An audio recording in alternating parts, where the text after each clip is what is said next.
What it do, bruh? Talk of the town, Nintendo, Doc Trey still holding it down, still make the best games, and you know this, bro. It's the truth. If you don't like it, you can have that seatbelt.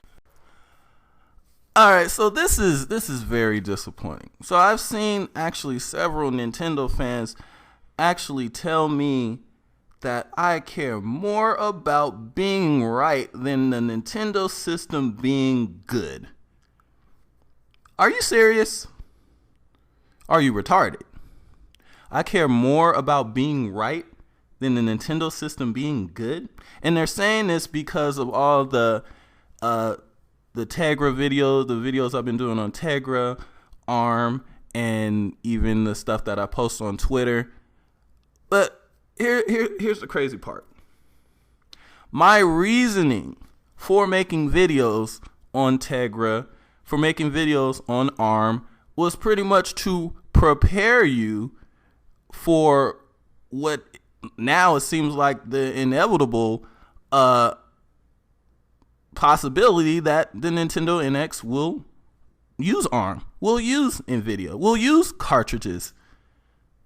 I'm doing this stuff on purpose so that you don't go out. Well, I tried to do this stuff on purpose so you guys don't go around bashing this stuff only to find out that Nintendo actually is using this stuff. There is a fanboy disease on the internet, which I like to call Flipflopitis. And that is a condition that I was trying to help prevent in the Nintendo fan base. Because honestly, there is a very low percentage of Flipflopitis within the Nintendo fan base. It's usually something that's more prevalent in the Sony and Xbox fanboy demographic. Flipflopitis. You know it, I know it. And honestly, I think those dudes don't even care that they have multiple cases of flip-flopitis. I think they actually like it. But anyway, so in trying to prevent flip-flopitis from such a large fan base, large Nintendo fan base, I made sure that I posted videos, posted links, so people would be educated on the advances that have been made in the ARM architecture, mobile processors, cartridge format, all of this stuff with a purpose.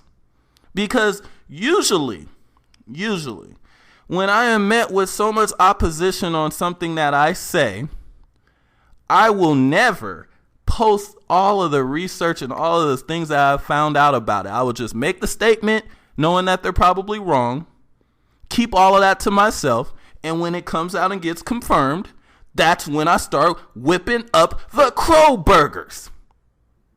And I don't mind handing out the crow burgers because it's usually to Sony fans and Microsoft fans or maybe even PC guys.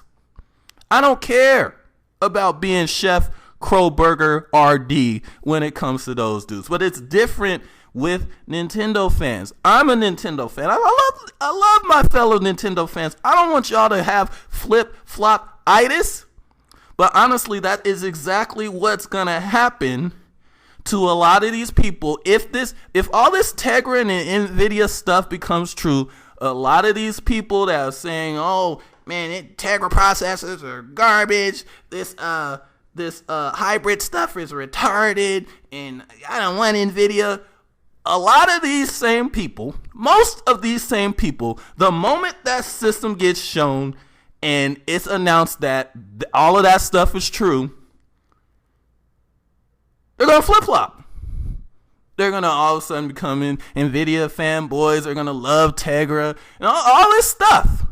And this is stuff that I wanted to prevent because I don't like fellow Nintendo fans looking like flip-flopping hypocrites.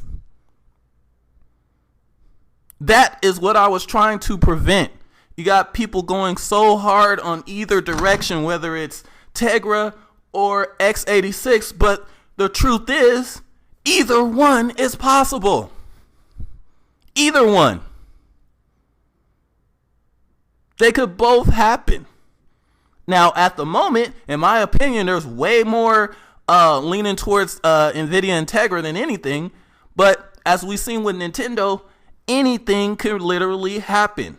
Now, I've seen a lot of people doing things, believing or wanting to believe the rumors, the Nintendo NX rumors that make the most sense to them. But if you have been following spec leaks and all these rumors and stuff of consoles over the generations, you'll see that the rumors for Nintendo systems before they're shown that make sense to the most people are usually the ones that don't come out to be true.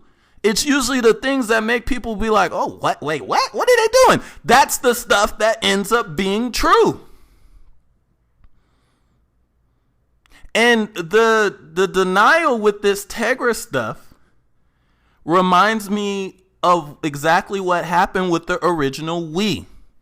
When IGN first leaked those specs, next to nobody believed it or wanted to believe it. I didn't even believe it. I was like, yeah, right. No way. Until I did more research and I actually confirmed it for myself. I found the same specs on IBM's freaking website listed under their processors. That's when I knew, oh crap, this is real. Things just got real. And it was time to accept reality. It's time to, it's not confirmed yet, but you guys need to accept the fact that there is a large, very high chance that all of this stuff is true. You can't just throw it out. You got to accept the fact that it is possible. You can't just say, oh, this is all fake and no way, but pay attention to what's been going on the last generations. Think about it like this. Before the Wii came out, there was more people. You guys remember the Nintendo On? There was more people that believed that Nintendo was coming out with a virtual reality helmet that loaded your games in 20 seconds than believed that Nintendo would come out with a system only a couple times more powerful than the GameCube. Let that sink into your head for a second. Even with the Wii U, when they were first leaking the stuff about the gamepad, hardly anybody believed that Nintendo would put a screen that large on a controller, myself included. And you know what happened? The real controller had an even bigger screen than what was rumored. You never know with Nintendo. Don't throw anything out. Because you honestly, when it comes to this stuff, you don't really know what to expect. I was trying to provide you guys with the research and stuff that I was doing to keep you guys, and if that ends up happening, which it looks like it might, keep you from getting that flip-flopitis and looking really silly. This was the doctor thinking about you. Seriously. But, whatever. Guess we'll find out in a few weeks.